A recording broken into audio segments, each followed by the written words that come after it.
Bill Gates sides with the FBI on the iPhone unlocking controversy. Etsy's Q4 perks up after a pretty bad year. Robinhood kills its 3-day deposit wait time, and more.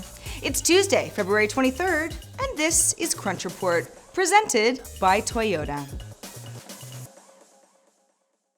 Okay, it's Tuesday, so let's talk about space, because people love space. Just look at the number of people who applied to join NASA's latest astronaut class. Over 18,300 of them, which breaks the previous record of 8,000 submissions set in 1978, and it's almost 3 times higher than NASA's last call for applications in 2012. So of those over 18,000 people, only 14 astronauts will ultimately fly on one of NASA's next spacecraft. So chances of being picked are really quite slim.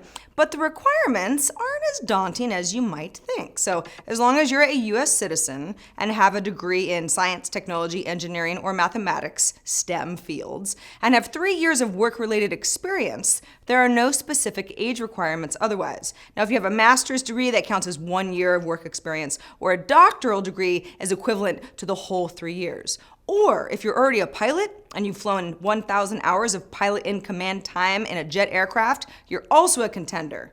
Now, you do need to be between 4'8" and 6'3", so sorry, pro basketball players, you're not going to space, but things like having LASIK surgery to correct less than perfect vision are allowed. So why the big surge in applications, though?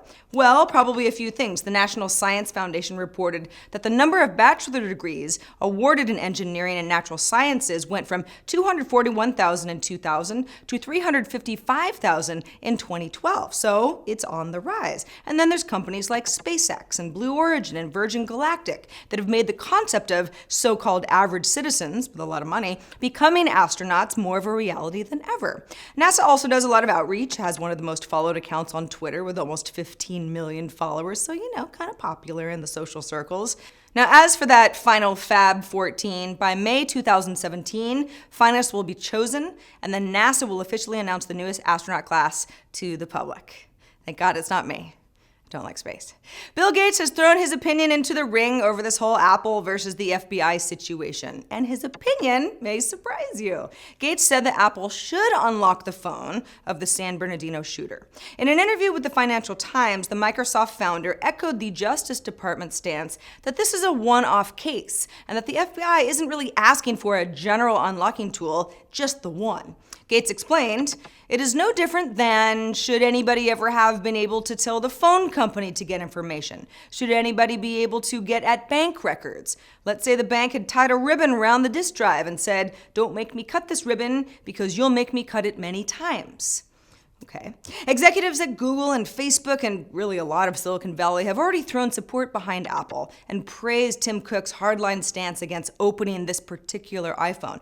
However, Gates has since appeared on Bloomberg and clarified his remarks a little bit, stepped back a little bit from what he said originally. He stresses that with the right safeguards, the government should be able to operate on citizens' behalf, like preventing terrorist activities. And I think some people would agree with him.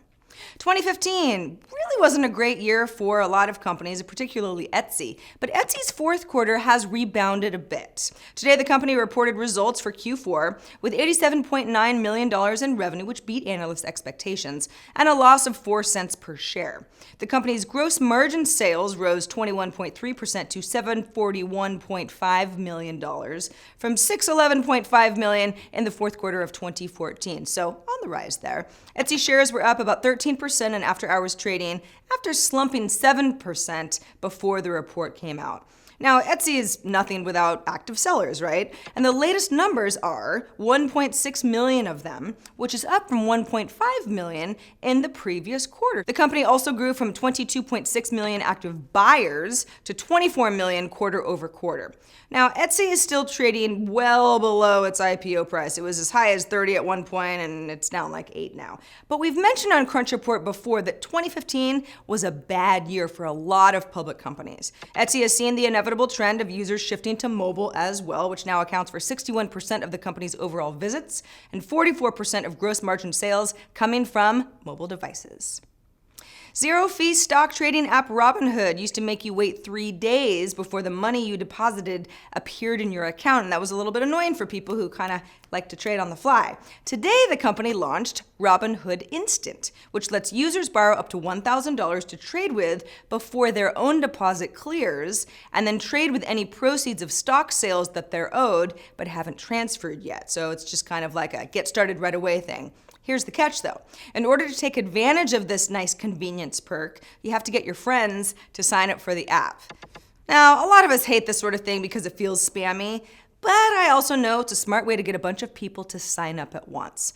Also, by fronting money to users, Robinhood is a little bit more vulnerable to a swindler spending cash advances and then canceling the repayment transfer and making off with $1,000. But the team says their security is solid and they're not worried. Robinhood undercuts established companies like E-Trade or Scottrade, which charge $7 or even more per trade, because Robinhood has no brick and mortar presence. It doesn't have retail employees to pay. It can offer zero-fee trading by running everything through mobile engineering instead. The company secured a $3 million seed round back in 2013, $13 million A round in 2014, and a $50 million B round last year. Andreessen Horowitz, Google Ventures, the rapper Nas, and rockers Linkin Park, all investors. And now back to people who make things. A small 3D printing company called Just 3D Print has scraped a huge portion of Thingiverse, which is MakerBot's Creative Commons-based database of 3D models. Now, here's what's happening. Just 3D Print has posted some of these printed 3D models on sale on eBay.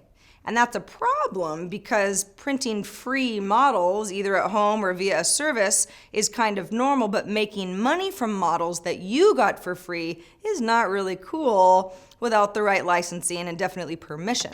And a lot of the designers have seen their original models on eBay, even though the models have a Creative Commons non-commercial license. That means you can download and print, that's fine, but not if you're doing it for commercial gain.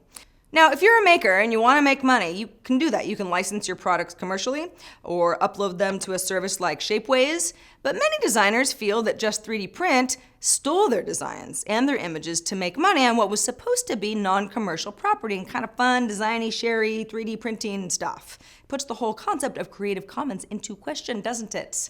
Story's not over there. But that is the report for today. I'm Sarah Lane, and Crunch Report airs every weekday at 7 p.m. Eastern, 4 p.m. Pacific on TechCrunch.com. Thanks for watching every day, guys, or whenever you can. You can also find us on iTunes and on YouTube, and we'll see you tomorrow.